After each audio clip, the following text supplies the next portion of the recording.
Have you ever noticed that you can often buy exactly the same product at different prices in real-world markets? That might be because you are entitled to a discount because of who you are, or it might simply be the idea that we get a discount by buying in quantity. The idea that the multi-pack is cheaper than buying items individually. This idea is what we call price discrimination within economics, and it is a very common phenomenon in real-world markets.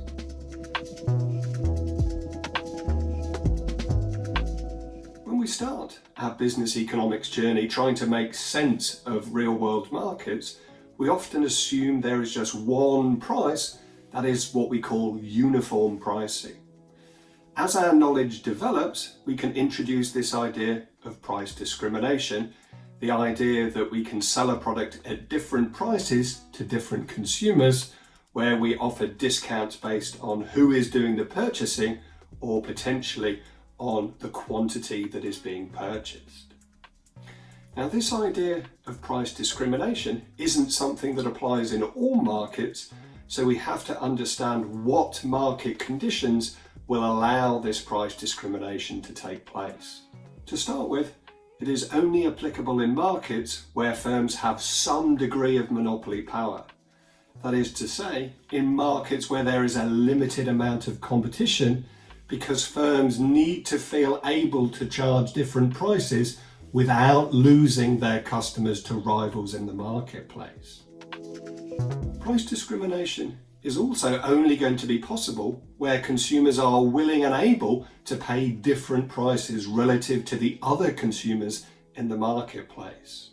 So different willingness and ability to pay is one of the key conditions of price discrimination.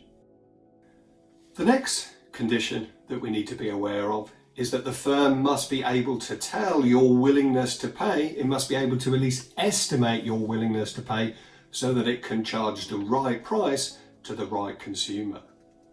The final condition that must be in place for firms to engage in price discrimination is the idea that firms must be able to keep separate the different segments of their market.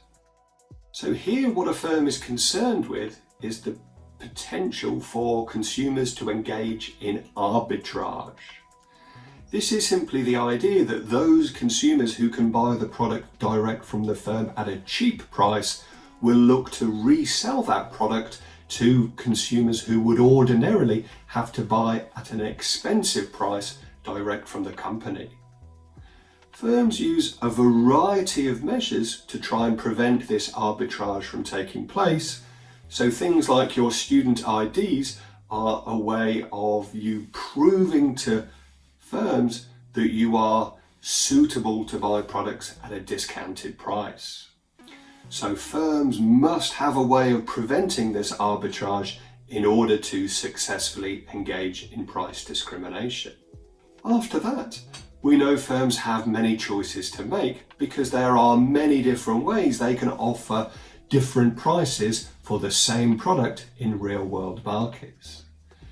To make sense of those different possibilities, we economists group them together into three broad types of price discrimination, which we refer to as first, second, and third degree price discrimination.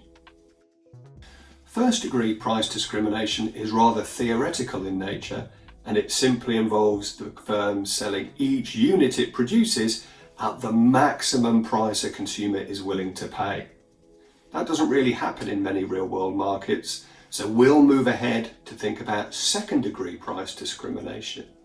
This is simply the idea that firms offer different prices depending on the quantity of the product that is purchased.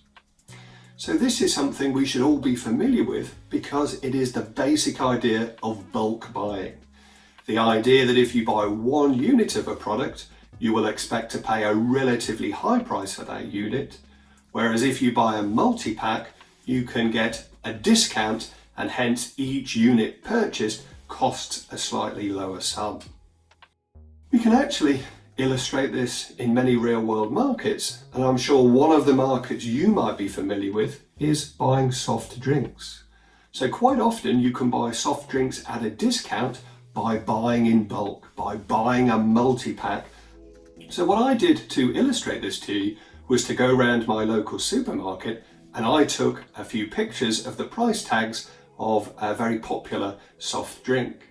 And what you'll see is when you buy one individual can on its own, the cost per unit is relatively high. When you buy a multi-pack, the cost per unit drops down. Finally, if you buy in large volume, you buy a multi-pack of big bottles, you get the maximum discount, and hence the price you pay per unit is going down and down and down. So buying in bulk is a way of getting a different price. Now here we can very clearly see one of the key aspects of price discrimination, and that is we are talking about buying exactly the same product. We know in many real world markets, firms will often offer different versions of a product at different price points, but also with different qualities or different characteristics. Price discrimination is about buying exactly the same product and just paying a different price for it. So a particular soft drink is a really good illustration of that idea because you are buying exactly the same product.